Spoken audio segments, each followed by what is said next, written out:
In 1989, Indiana Jones rode off into the sunset, never to be seen on the big screen again. Then in 2008, Indiana Jones got together with Marion Ravenwood and walked off into the sunset, never to be seen on the big screen again.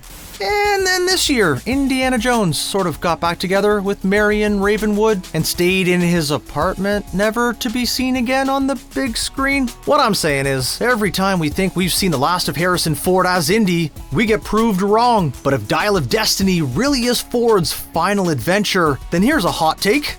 Disney should let the franchise go. Hear me out here. Let it go.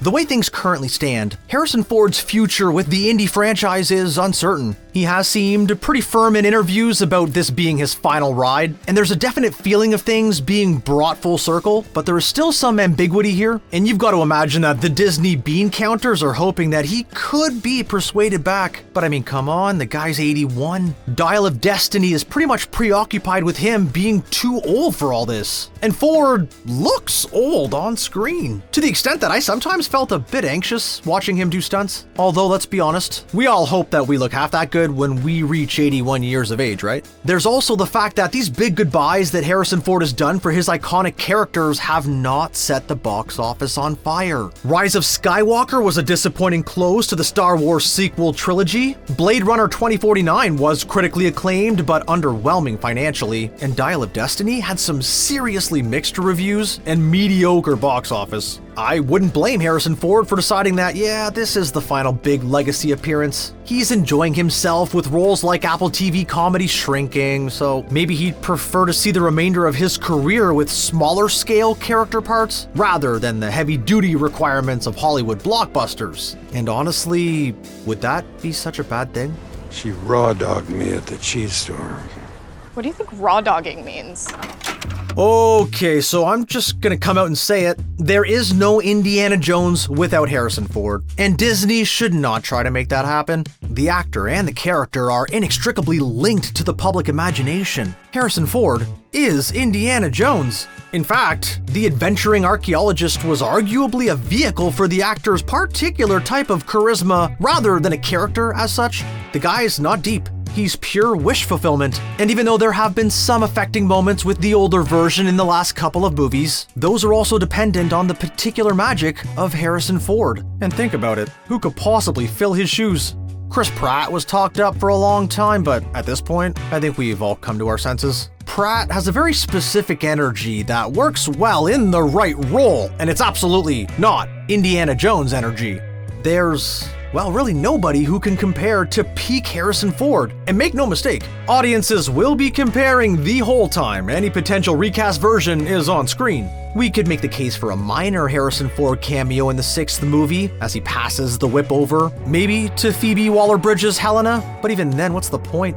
You're going to call the franchise Indiana Jones, but there's no Indiana Jones actually having the adventure? I mean, anytime Harrison Ford is not on screen, everyone's just gonna be asking, hey, where's Harrison Ford? And so the question becomes, will Disney do the sensible thing?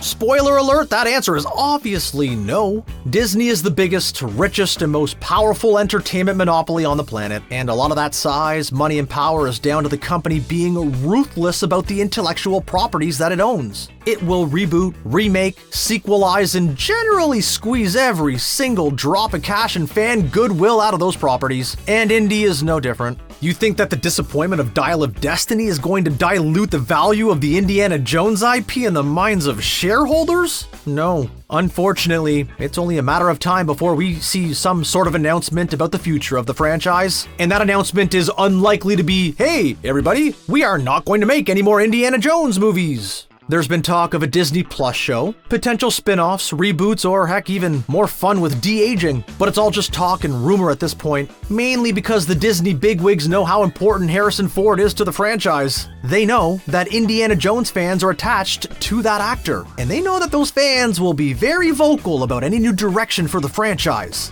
They've also got to be looking at the box office returns of a 5th movie with Harrison Ford and worrying if a 6th movie without him would make even less money. Yeah, these Disney guys may love money, but they ain't stupid.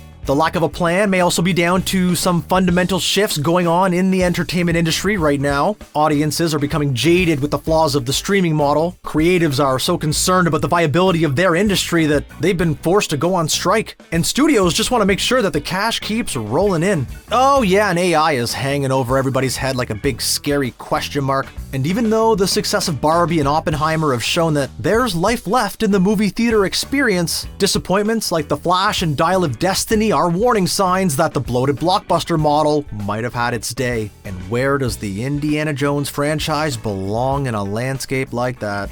Honestly, the great man himself said it better than I ever could. That belongs in a museum. So do you!